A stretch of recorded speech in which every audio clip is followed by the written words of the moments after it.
This is Dr. Rob Harder with the Nonprofit Leadership Podcast, Making Your World Better. What does it take to be an effective nonprofit leader today? What are the biggest challenges? What are the biggest obstacles? How should nonprofits fundraise in an economy that is constantly changing? All of these reasons combined led me to start this show. And it's my hope that through this series, people can learn not only what it takes to be an effective nonprofit organization, but to hear from effective leaders who are successfully making a positive impact in their communities. We hope you enjoy the show as together we hear how they are making their world better. Well, welcome to part 2 of this conversation. I continue my conversation with these 5 amazing nonprofit leaders.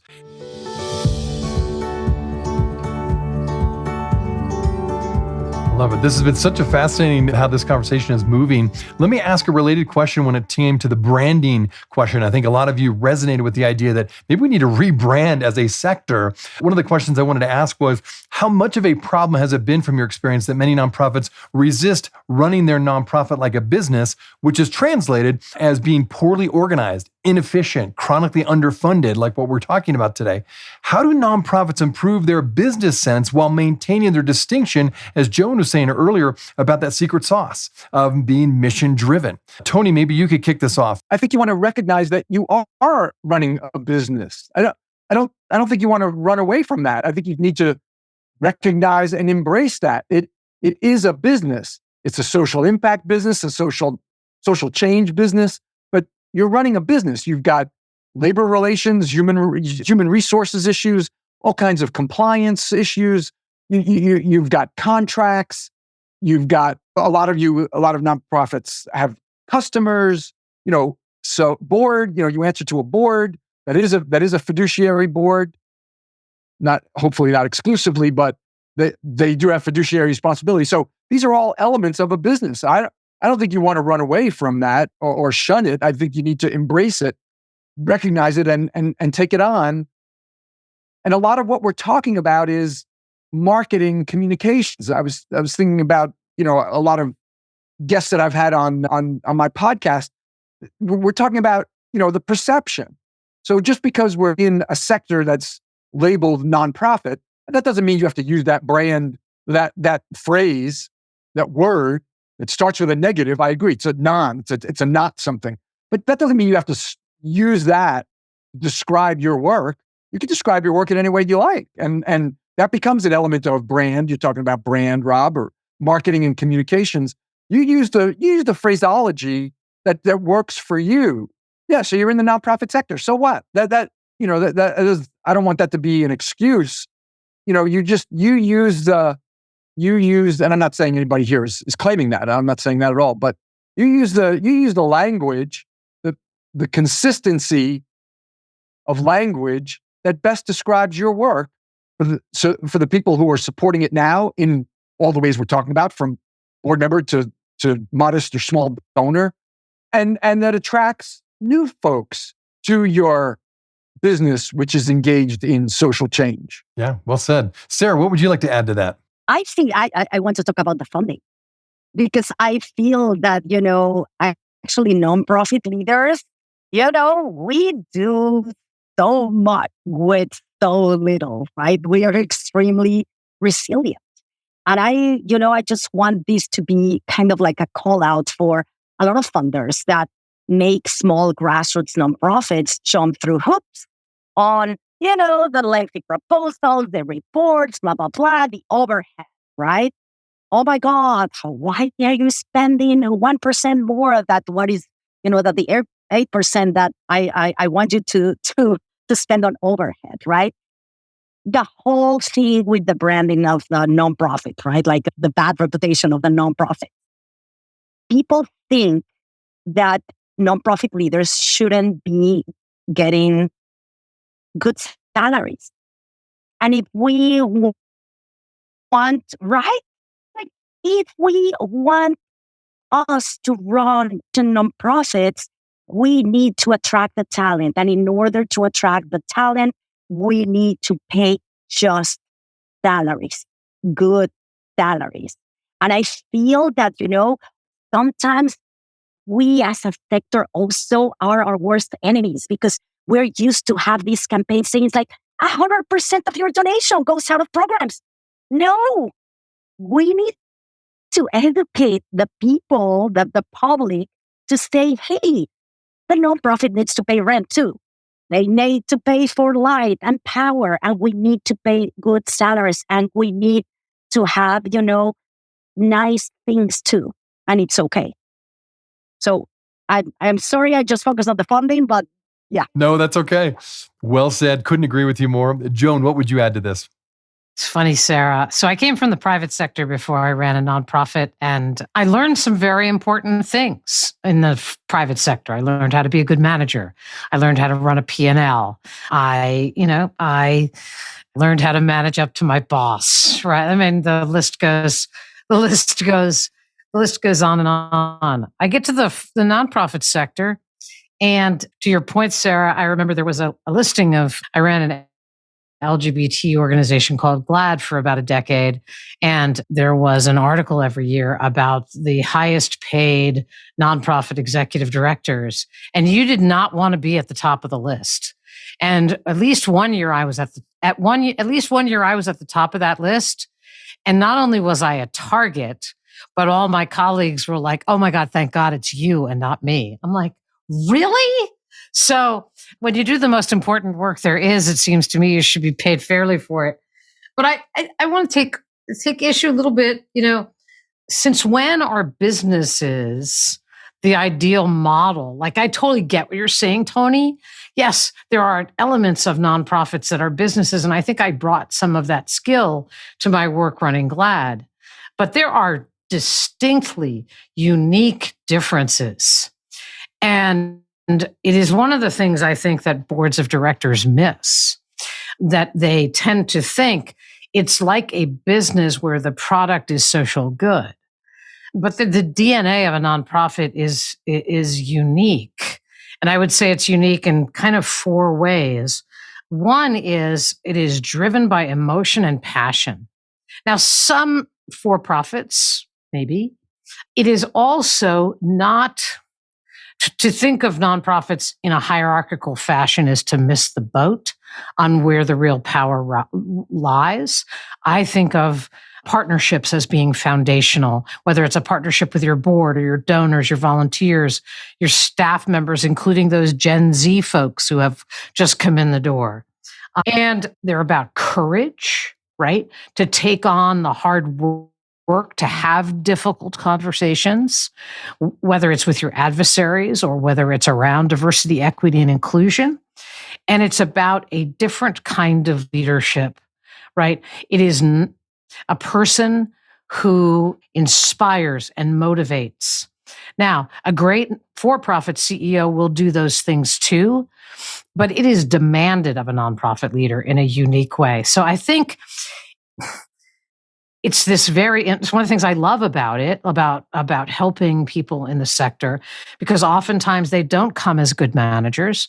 They don't come understanding the difference between a balance sheet and a P&L. But if they come with that, they might actually be missing this emotional partnership, non-hierarchical, courageous, inspirational leadership is demanded of those people, many of whom are sitting around this virtual table. Oh, well said. I appreciate that. Okay, Gayle, what else would you add to this? A really interesting conversation on this topic. It's really important. And I want to underscore what Joan said, because I think there are lessons to be taken from the business sector, but it's the implied hierarchy. And my experience, I run an organization that is advocates and activists, and who are fighting for a world that is more equitable and more equal. And I think the notion that wisdom rests over here, you automatically, I would say as a leader, that would not be the best place for me to start. What I have found is that, look, people who join mission-driven organizations are in a hurry, and they are quick to think that anything they're doing that is not in direct service of the mission is not in direct service of the mission, right?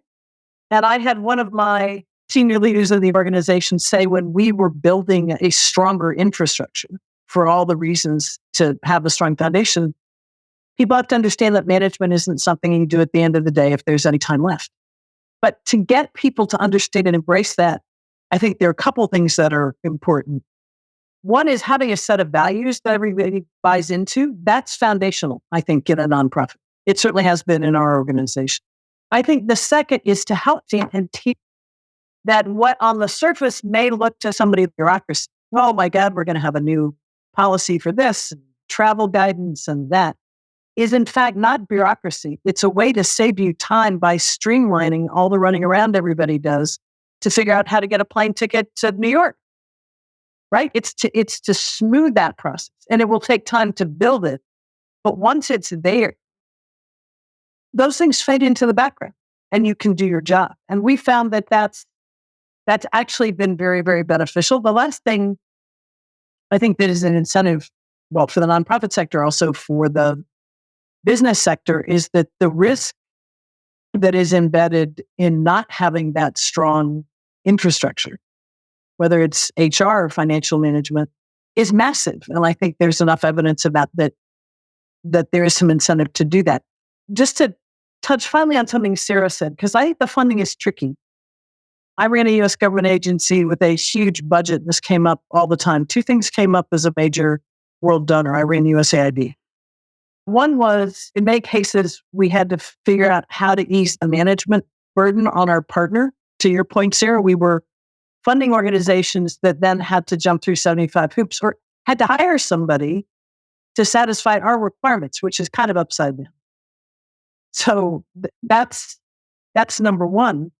And we had to be willing to fund what people would call overhead or admin costs, which is, there's some disparaging connotation there. I think the way to frame it to donors and others is help us build this organization.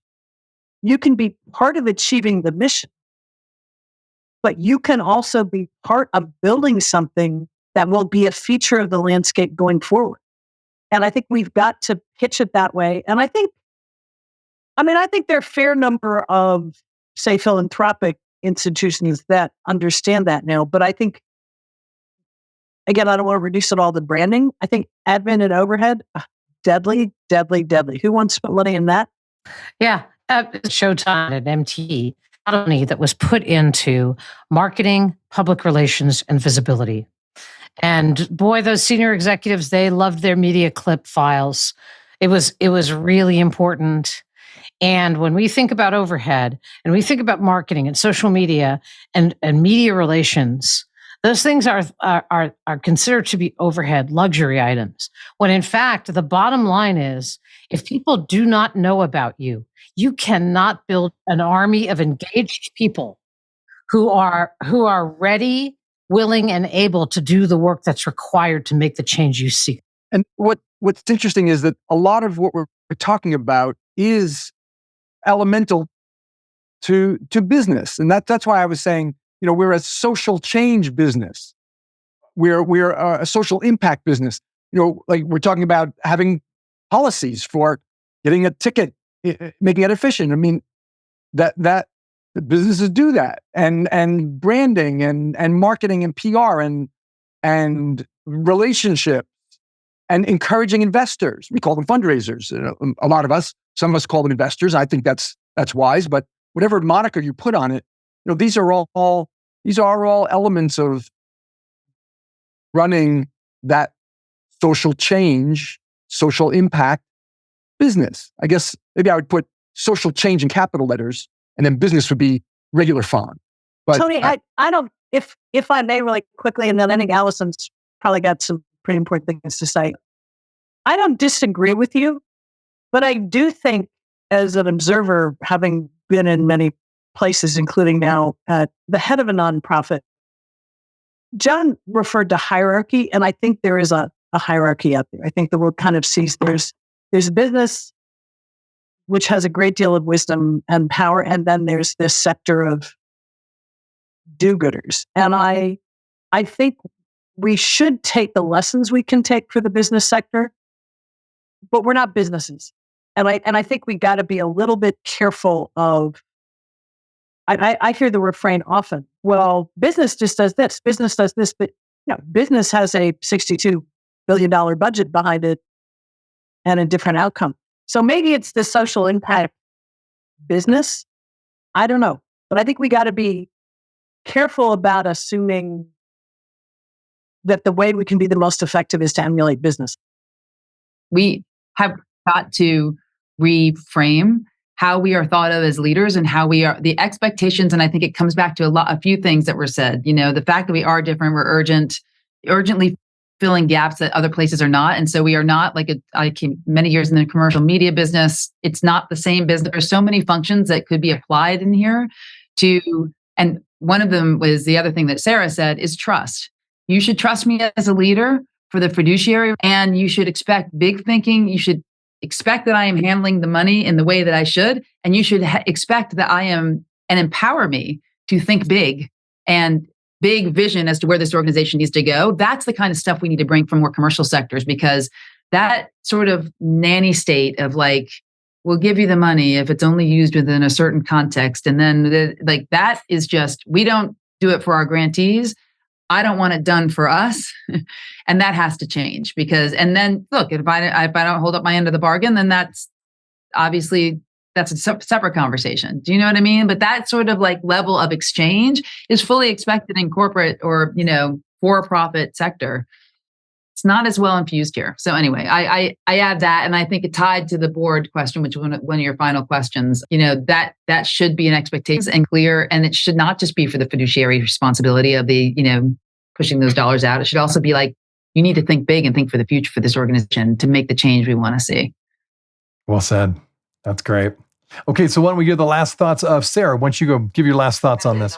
Last thoughts. I mean, so many things which could be here a couple of hours. But a board, right? I love when the board truly reflects the community that they serve, right? Because there is a beautiful opportunity for nonprofit leaders to really lead with a deep understanding of the community needs, right? So, in the different organizations that I have been part of, we always push profits to really bring that, because you need those voices at the board level and at the leadership staff level. Final thoughts. That's great.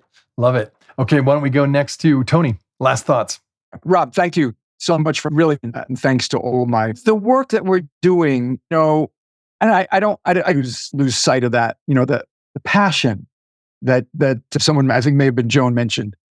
Yes, passion moves people. Passion and vision bring people to your cause.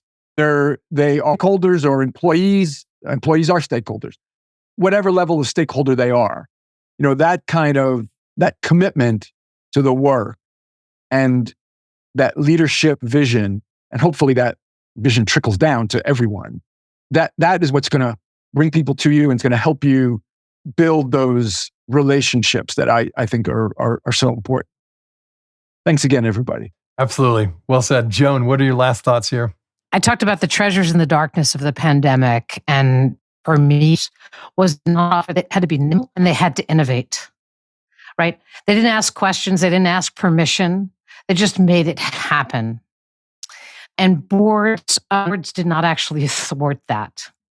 And for me, for organizations that are in the business of change and changing the world and changing the circumstances for marginalized communities and the host of folks that we serve, they deserve nothing less than innovation, right? They deserve nothing less than this idea that we come from a place of abundance, which into their board to move them so that we do right by the people and the communities that we serve. Love it. Well said. Well, Gayle, you have the last word here. Wow. Like everybody said, I would just, those are all such good points. And as I listen to them and think about this has been a wonderful conversation, we should do it again. Or what is, it is that secret sauce of purpose and mission. It is people who are willing to take the lower salaries and work the longer hours for the profit of social change and the betterment of their communities or people they will ever see. It's also a sector that suffers from structural dependence. And those are contradictory. And I think figuring out how to overcome that requires two things. One is up to all the ideals we need to have fair, transparent, effective organizations serve our staffs well, have strong foundations, not lose the money, all those kinds of things. But at the same time, I think it's a greater collective self-confidence and assertion that if this sector disappeared, the world would be in a whole lot of trouble. Every community that everybody lives in would be in a whole lot of trouble.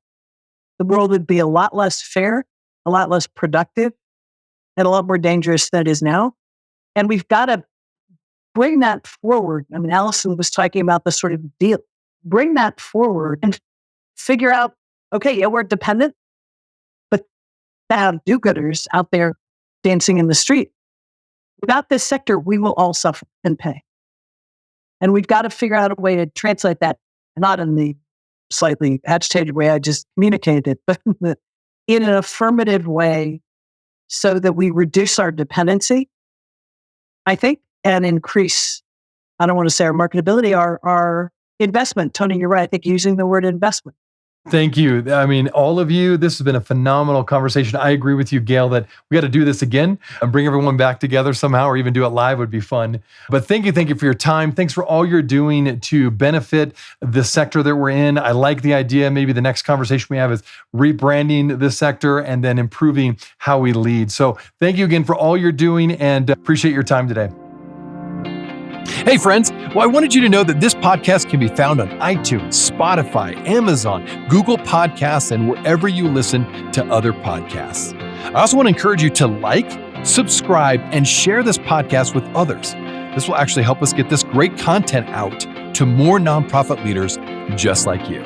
You can also join the Nonprofit Leadership Podcast community.